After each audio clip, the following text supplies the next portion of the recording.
My name is Hannah Vale, and for my final project requirement for MBA 546, I have chosen to research and present on the topic of the expansion of healthcare coverage for children in foster care and coverage of adoption fees. In 2021, there were approximately 391,000 children in the United States foster system. Healthcare costs for children in the foster system are covered by Medicaid, which helps offset the financial burden foster families may face when they take in one or more children. Under the Affordable Care Act, if a child remains in the foster system until they age out, usually at age 18 or 19, depending on the state, they will retain their Medicaid coverage until age 26, similar to how the ACA requires private health insurers to provide coverage for dependents until age 26. Foster families also receive a monthly stipend to help care for children, with the amount varying from as low as $350 in Missouri to as high as $849 in North Dakota. While it is critical that Medicaid pays for all healthcare expenses for children in the foster system, foster families face issues when it comes to obtaining healthcare. Foster families complain that there are not enough providers who accept Medicaid, especially when it comes to mental health care providers. Children in the foster system are likely to need specialized health care, so this deficiency poses a significant problem for foster families. Children can be added as dependents to a foster parent's private insurance. In this case, the private insurance would be the primary insurance, with Medicaid covering only what the private insurance does not cover. This may help cover some specialized health care needs, but the additional premium may be cost prohibitive for foster families. Children in foster care may change homes as many as 15 times. This poses a difficulty for continuity of care, especially when it comes to specialized health care. Children may be able to access specialized care in one foster home, but may lose access to that care if they are placed with a family in a location where the same physician or even the same type of care is not available. Even changing primary care providers can be very disruptive to continuity of care and synchronization of medical records. Some states have introduced an approach to healthcare coverage for children in foster care, which helps preserve continuity of care by adopting a system specifically designed to promote that continuity, but initial results as to its effectiveness are inconclusive. Adoptions out of foster care are on the rise.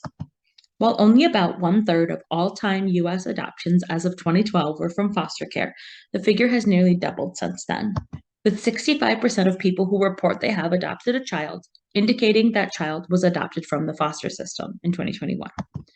The upwards trend is encouraging, but it is important to note that while stability in a forever home can have a positive impact on physical and mental health, specialized care needs are likely to persist. Once a child is adopted, they no longer qualify for Medicaid unless the adoptive family qualifies for Medicaid themselves. Depending on the ability of the adoptive family to obtain premium health insurance or to cover high out-of-pocket costs, this may prove burdensome.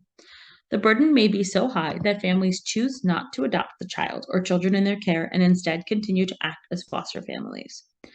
Public perception of these relationships as not real families may have a negative effect on the parent-child relationship. The most traditional path to parenthood, of course, is pregnancy with no medical intervention required.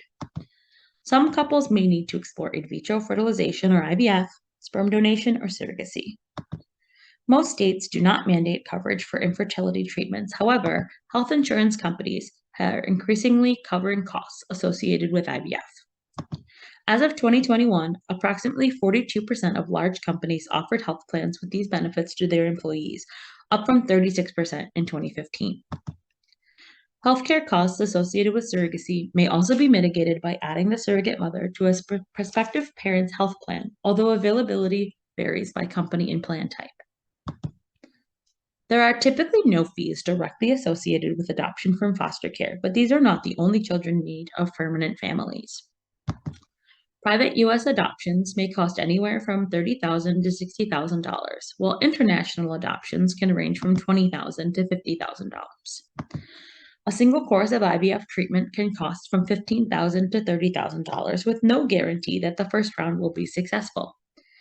In fact, approximately 2/3 of people undergoing IVF treatment will need to complete 5 to 6 cycles before they can achieve a live birth, making the total cost of IVF treatment upwards of $180,000 or more, and significantly more costly than adoption in many cases. Our definition of family is constantly changing to be more inclusive, and our health insurance coverage, or at least employee benefits, should reflect that. Even 50 years ago, you would be hard-pressed to find someone who did not define a family as a heterosexual couple raising a child or children. Today, however, the nuclear family appears in any number of different arrangements. Couple may be same-sex or opposite sex, partners may be asexual or polyamorous, and single parents are seen as less of an outlier. Parents who are not strictly part of a traditionally heterosexual partnership often have the same desires to raise children. Covering IVF treatments only makes parenthood more equitable for some, but not all adults. For same-sex couples and single parents, treatment for IVF cannot help bridge the inequity in access to parenthood, and adoption may be the only viable option. Also, IVF and sperm donation cannot help a cisgender or transgender woman who does not have a uterus to become pregnant. Additionally, while single women and lesbian couples could turn to sperm donation and single men and gay couples could consider surrogacy, either system could place undue financial, physical, or emotional strain on the prospective parents. It is also worth mentioning here that heterosexual couples who struggle with infertility may also feel those strains if undergoing IVF treatment or employing a sperm donor or surrogate. Even taking into consideration the possible barriers to using IVF, sperm donation, or surrogacy, surveys have indicated that not being able to have biological children is far from the primary reason why people consider adoption, particularly out of foster care.